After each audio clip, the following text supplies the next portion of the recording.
الحمدللہ وحدہ لا شریک لہ والصلاۃ والسلام علی من لا نبی بعدہ۔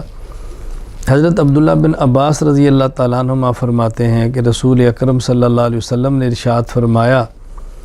وَمَنْ اعْتَكَفَ يَوْمًا ابْتِغَاءَ وَجْهِ اللَّهِ تَعَالَى جَعَلَ اللَّهُ بَيْنَهُ وَبَيْنَ النَّارِ ثَلَاثَ خَنَادِقَ كُلُّ خَنْدَقٍ أَبْعَدُ مِمَّا بَيْنَ الْخَافِقَيْنِ۔ رسول اکرم صلی اللہ علیہ وسلم نے فرمایا کہ جو شخص ایک دن بھی اللہ کی رضا حاصل کرنے کے لیے اعتکاف کرتا ہے، اللہ تعالیٰ اس بندے اور جہنم کے درمیان 3 خندق کی مسافت کے برابر فیصلہ فرما دیتے ہیں۔ اللہ اکبر۔ اور ایک خندق کا جو فاصلہ ہے وہ آسمان و زمین کی مسافت سے بھی زیادہ ہے۔ حضرت عبداللہ بن عباس رضی اللہ تعالیٰ عنہ فرماتے ہیں کہ جو شخص اعتکاف میں بیٹھ جائے تو رسول اللہ صلی اللہ علیہ وسلم اس کے بعد میں فرمایا کرتے تھے،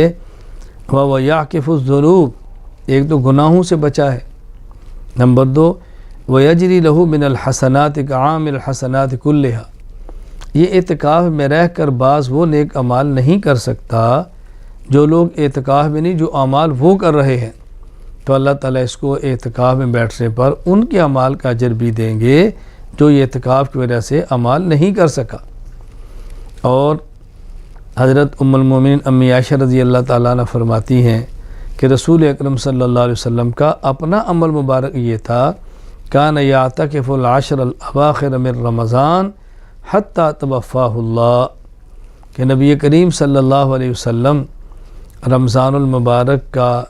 آخری عشرہ انتقال تک اعتکاف فرماتے رہے، یعنی آپ کا مستقل معمول تھا 10 دن کا اعتکاف کرنا۔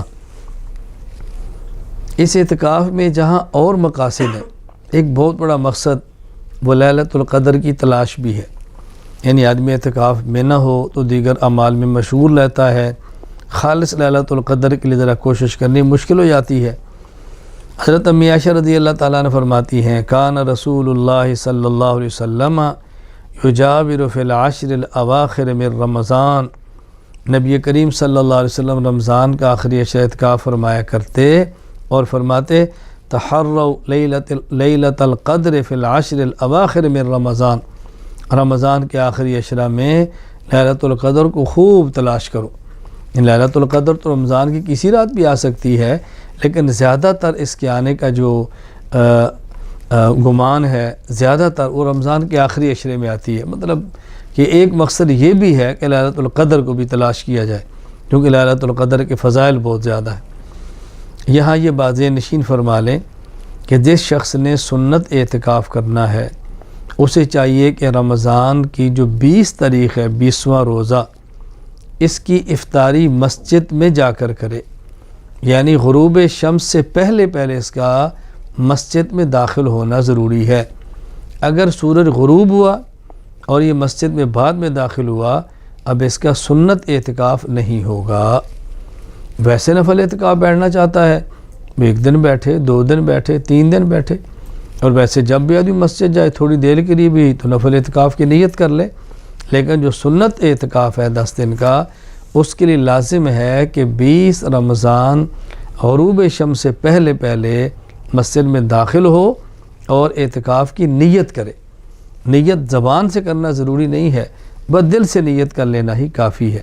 اللہ تعالیٰ اعتکاف کی توفیق عطا فرمائے، اور معتکف جو ہے ان کے اجر کو اللہ تعالیٰ ان کے اعتکاف کو اپنے کرم سے قبول فرمائے۔